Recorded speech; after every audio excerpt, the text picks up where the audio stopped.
ABC is soft and playful and wonderfully unpredictable. For every mood, for every moment, it's always C. Dog stay for mainstay. Too early for dinner, Pepper. Dog stay for mainstay. Come on and play, Pepper. Dog stay for mainstay. Dogs stay for new Mainstay dog food because it tastes so good. New Mainstay from Purina is the only dry dog food with tasty meat and bone meal and vegetable flavor pieces. Flavor you can actually see. Dog stay for mainstay. Good night, Pepper. Dogs like it so much, dogs stay for mainstay. Frank, what's this? My first Mother's Day card. I wanted it to be a special one. Hallmark has 952 ways to say Happy Mother's Day. One is your way. Honey, you okay? I'm just fine. Hey, what a card can say for you. Hey, what a Hallmark card can do. I'm Rocky Blair of the Pittsburgh Steelers, and I'm here with some new friends at the University of Florida. You know, a lot of people talk about alcohol abuse, but these young people are doing something about it. They started a club called Bacchus that helps them learn to make responsible decisions about the proper use or non-use of beverage alcohol. You can start a Bacchus Club, too. For a free booklet that tells you how, write ECS Box 1197, Washington, D.C. 20013. Get a Bacchus Club going, and everybody comes up a winner. Yeah!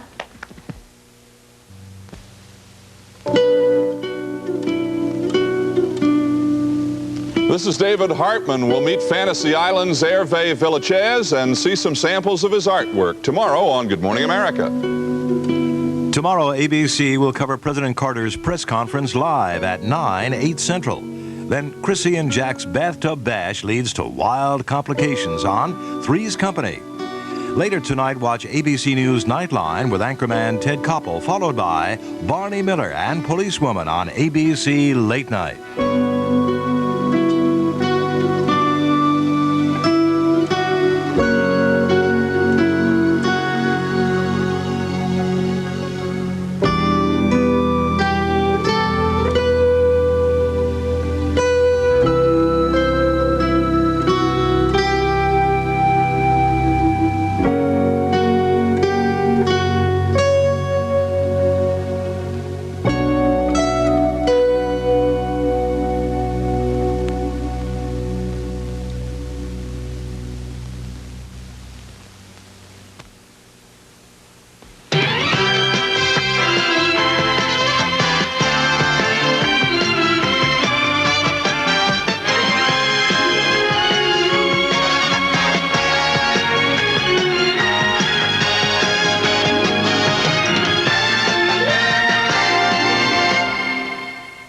Tuesday, an ABC News close-up, The Investigators. 1984, here already, I suppose. It's big business prying into your life. Does an employee have a right to privacy? He has very little, Femi. Is someone listening in on you? The new breed of eavesdroppers, The Investigators, Tuesday on ABC.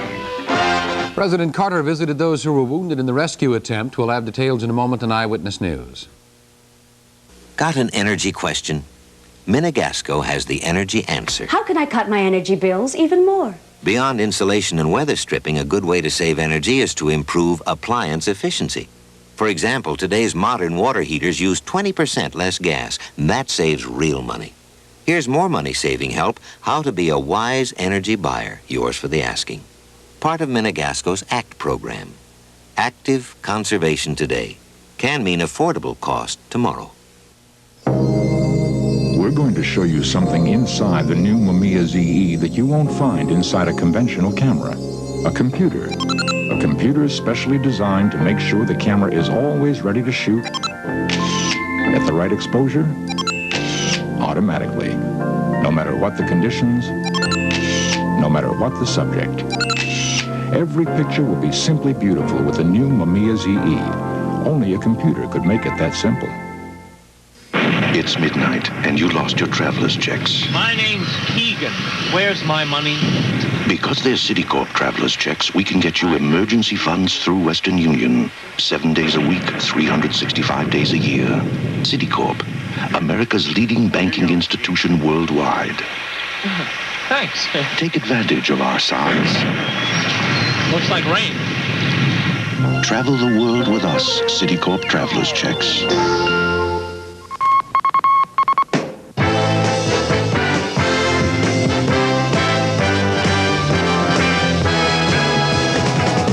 Eyewitness News, the Northwest's most complete, comprehensive, and up-to-the-minute coverage with weatherman Roy Finden, sportscaster Bob Bruce, and anchorman Ron Majors.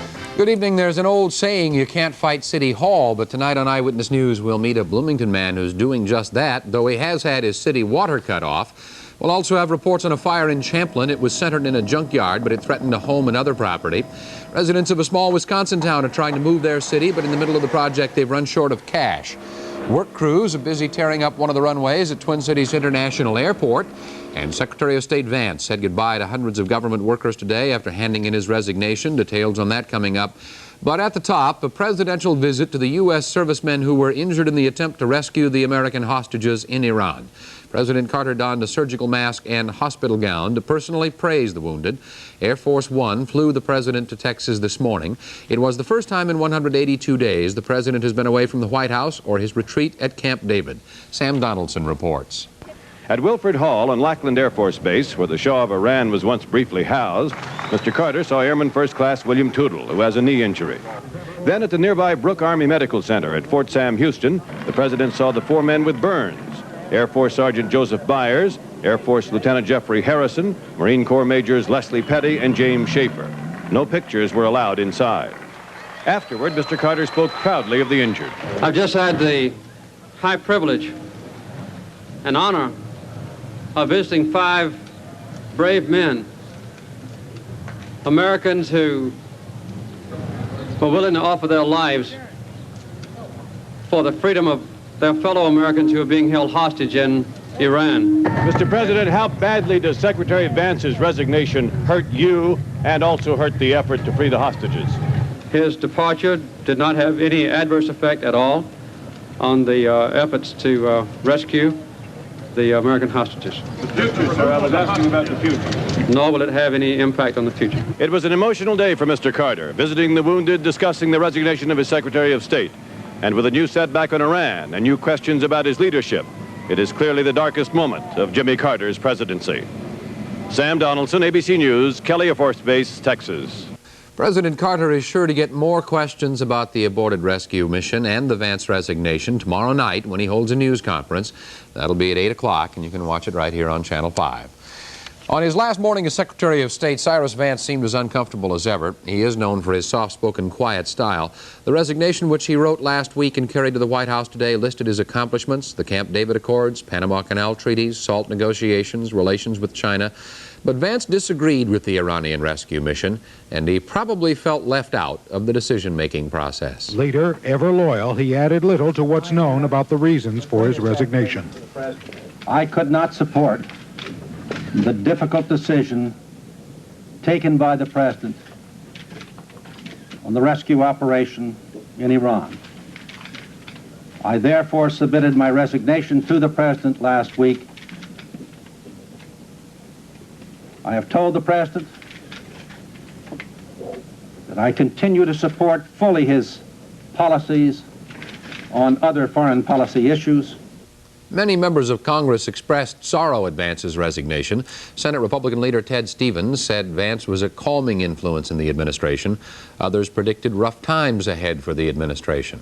I deeply believe that it represents a very serious blow to the American government, and that the government must, of necessity, until it can straighten itself out, be in considerable disarray. There's enough confusion in American foreign policy, and with the departure, sudden departure, I should say, of Secretary Vance, it further complicates our role in the world and our ability as a great and powerful country to be credible. Day 177 of the crisis in Tehran radio reported that many of the hostages have been moved from the embassy to other places in the cities of Tabriz and Qom, but American reporters could not confirm that. An ABC News crew was turned away from the city of Tabriz, where Western journalists are not allowed. Iranian authorities also censored most of the ABC satellite feed, but they did not black out pictures of wreckage left over from a powerful bomb blast in Tehran. 3 persons were killed and several cars demolished in the explosion. The police chief blamed the blast on U.S. agents, and there were reports of other violence. The U.S. embassy was fired on 3 times during the night by people in passing cars. The militants returned the fire. Israeli Defense Minister Ezer Weizman visited the gravesite of the late Senator Hubert Humphrey this morning for a memorial service and wreath laying. Later, on the University of Minnesota campus, Weizman received the Regent's Distinguished International Service Award in recognition of his participation in the peace process between Israel and Egypt. But outside Northrop Auditorium, pro-Palestinian students demonstrated against Weizman, calling him a murderer and charging him with human rights violations in his dealings with the Palestinian people. Other students formed a counter-demonstration, dancing and singing Israeli songs. Weizman, who could become Israel's next prime minister, meets with President Carter in Washington tomorrow. There was a huge black cloud of smoke north of Minneapolis late this afternoon. It was caused by hundreds of burning tires in a Champlin junkyard. And as Bob Clark reports, the Anoka Fire Department is credited with saving at least 1 home in that area.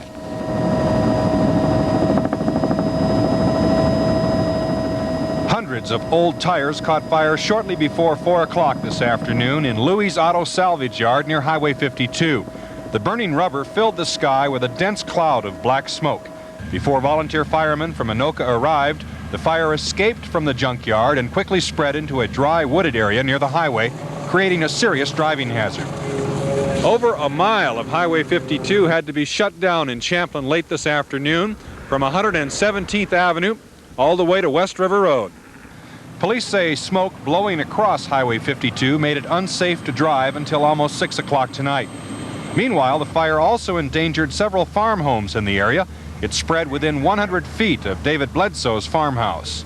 I think you ought to mention it, or we ought to mention it. The Anoka Fire Department really did a remarkable job in stopping that fire. Without them being on the job and getting out here, I think my place would have gone. The official cause of this fire has not been determined, but residents in the area believe it was sparked by a welding torch that had been cutting scrap metal in the junkyard. Bob Clark, Channel 5 Eyewitness News, Champlin. And because of the continuing dry conditions, the Department of Natural Resources has expanded the areas where outdoor burning is prohibited. Tomorrow morning, the burning ban spreads to Douglas, Otter Tail, Pope, and Waseca counties.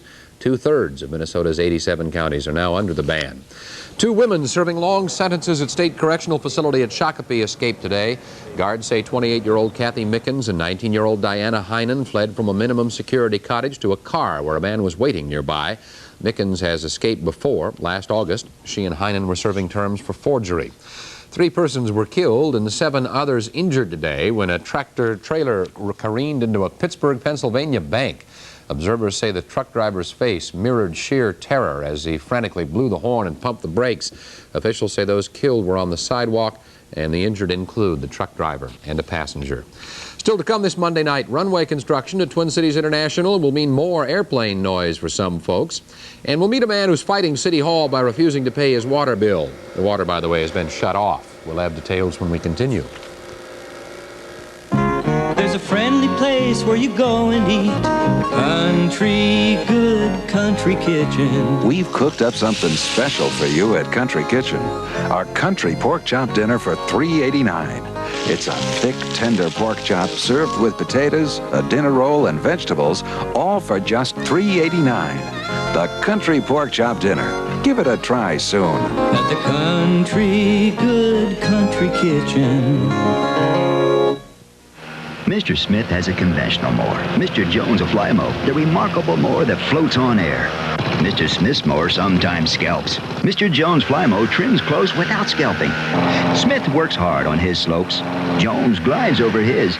And while Smith has to empty his bag often, Flymo mulches. So besides being faster and easier to handle, Flymo's one reason why the grass is always greener on Mr. Jones' side.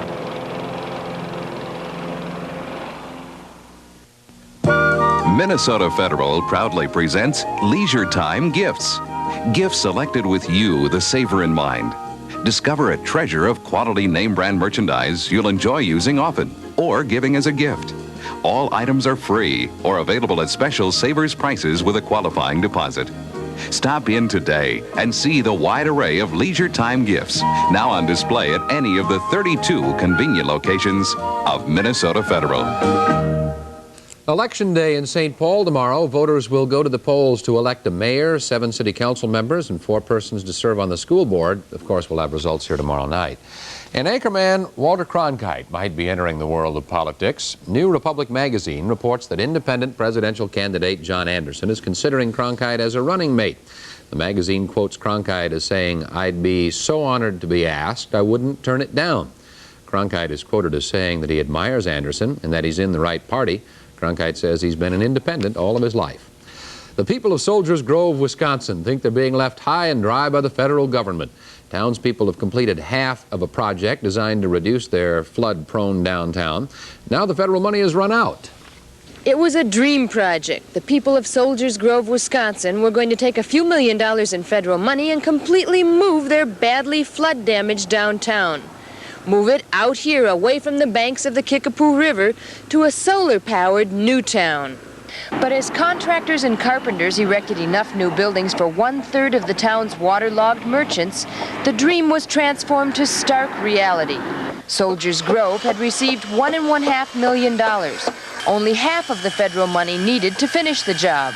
That leaves 22 businessmen downtown on the floodplain in badly damaged shops. Clifford Peringer's been the barber in Soldiers Grove for 50 years. He's seen a lot of floods, and he doesn't think the town's crumbling buildings will tolerate any more. I don't think they could live through one more. Really. Not like the last one. Buildings are hurt batted from the other ones, so if we got another one, I think it really would finish it. Even the planners realize that their dream's on its way to becoming a nightmare. It's poetic to say it's causing a worse disaster than the river ever caused. I think in the long term, it's utterly disastrous for the town. We may lose the town. We may lose the whole project. The town's hoping the federal government will find the money to finish their project eventually, but the people say Soldiers Grove doesn't have a lot of time to spare. Kathy Douglas, Channel 5, Eyewitness News. Economic notes: the nation's 5th largest bank has lowered its prime rate by 1 percentage point. Morgan Guaranty Trust of New York set the prime at 18.5%. Slow car sales have hurt the Ford Motor Company. Ford announced that it lost $164 million in the first quarter of the year. That's compared to profits of nearly $600 million during the same time last year. And it's going to cost more to fly. Today, the Civil Aeronautics Board gave airlines permission to increase domestic fares by nearly 5.5%. That's the 3rd increase of the year.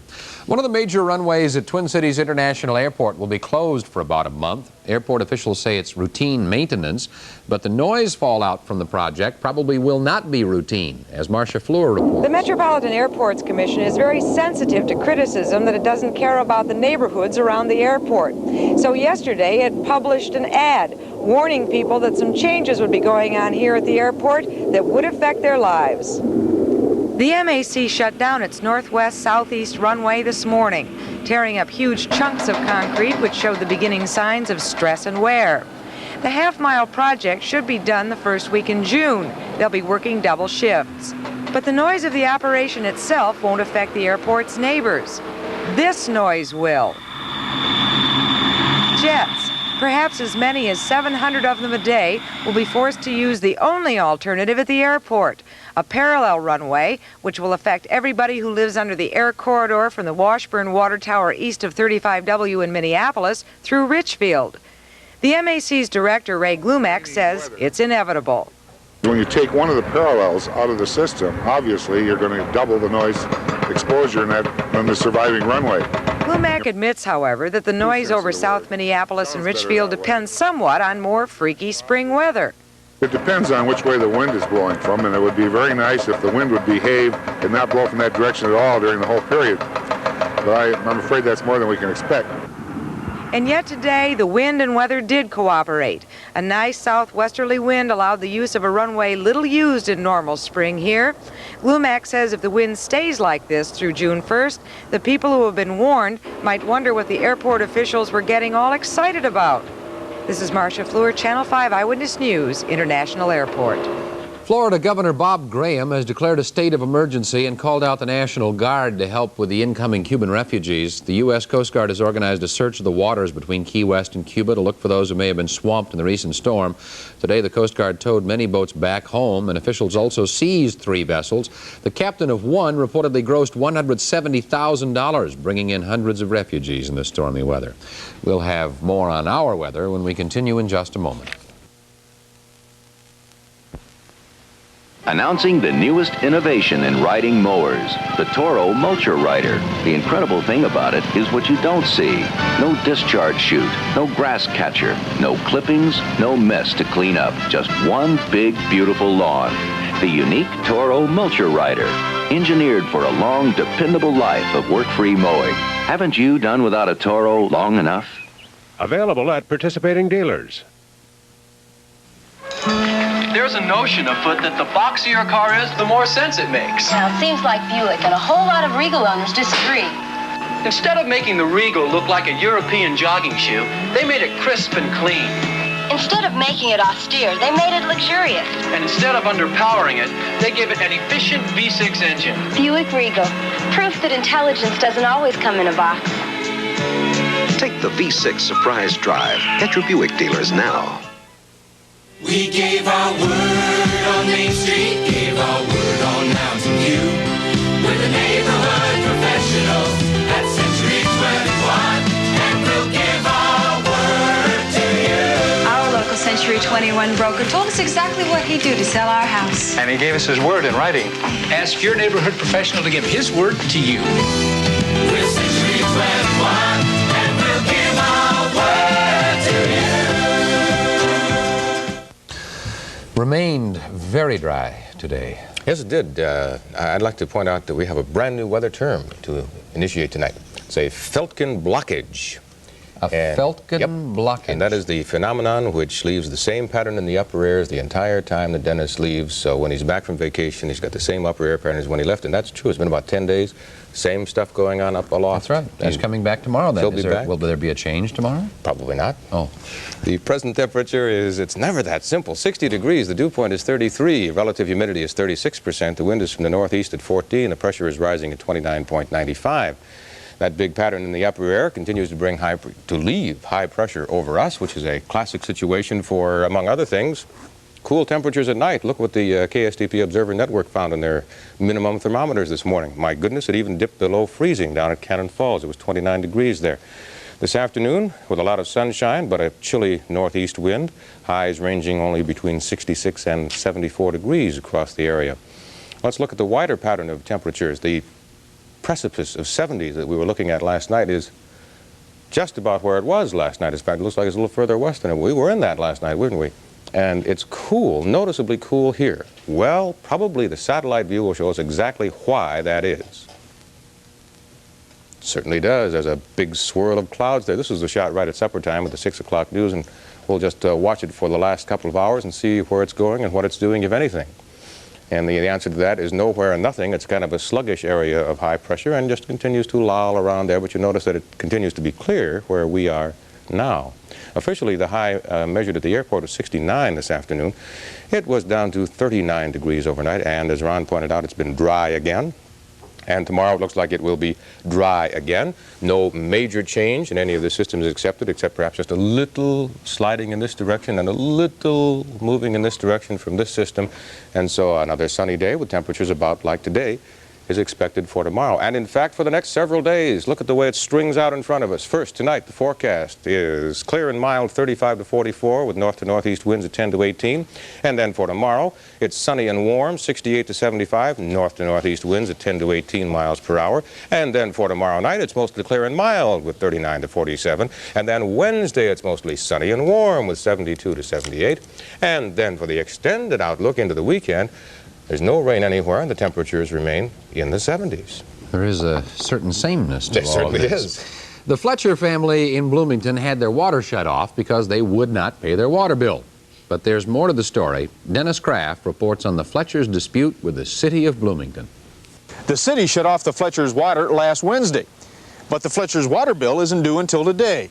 And there's no indication on this bill anywhere that this is the final notice. All it says is that the previous bill hasn't been paid and that the Fletchers are now in arrears to the tune of $40.40, and that the current charge is now $77.60.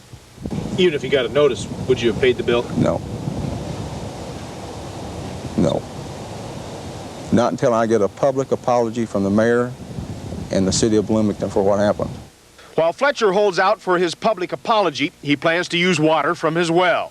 His only concern is that the water may not be fit for his baby daughter to drink. And so he called a city health inspector to test the well water for purity.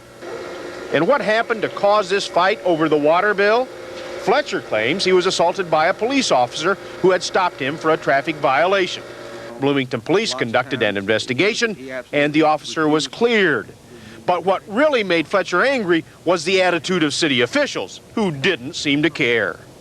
You didn't get any satisfaction as far as you're concerned. No. So you stopped paying your water bill? I won't even let them in to read the meter. You see this as a form of protest? Absolutely. What else can you do as a citizen? Unless you get violent, and that's not my style. So I decided that, well, for one thing, I just won't cooperate with them in little things.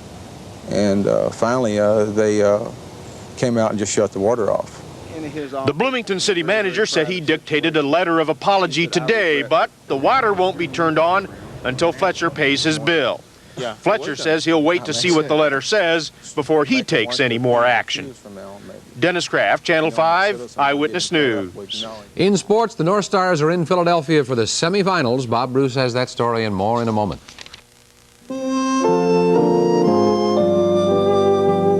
People helping people. That's what we try to be. MSI Insurance. People helping people. That's what we try to be. MSI Insurance. People helping people. We believe in that, and that's what we try to be. MSI Insurance. McDonald's presents a whole new way to love chicken. McChicken! Oh, a hot chicken sandwich. Great idea. Nobody makes chicken like McDonald's. Plump, tender chicken cooked a special way, so it's crunchy golden brown on the outside and juicy on the inside. It's very good. It's very new. With lettuce, a tasty sauce, and served hot on a toasted sesame seed bun. Nobody can do it. McDonald's, you've done it again. Like McDonald's can. The Lawn Boy Mulcher Catch, the mower with the split personality. It's a superb rear bagger with the deck designed for easy trimming on both sides.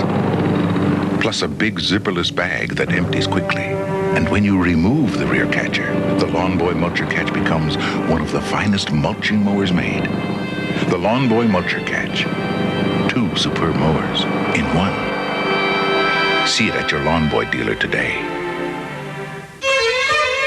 Ready for a little excitement? Midwest Federal's Let's Fly to Florida sweepstakes may be the zing tonic you're looking for. Grand prize, a round-trip flight for 2 on United Airlines Sunbird service to your choice of 7 landing places in the Sunshine State and $1,000 spending money. Register at any Midwest Federal office. You needn't be a customer. Let's fly to Florida with Midwest Federal.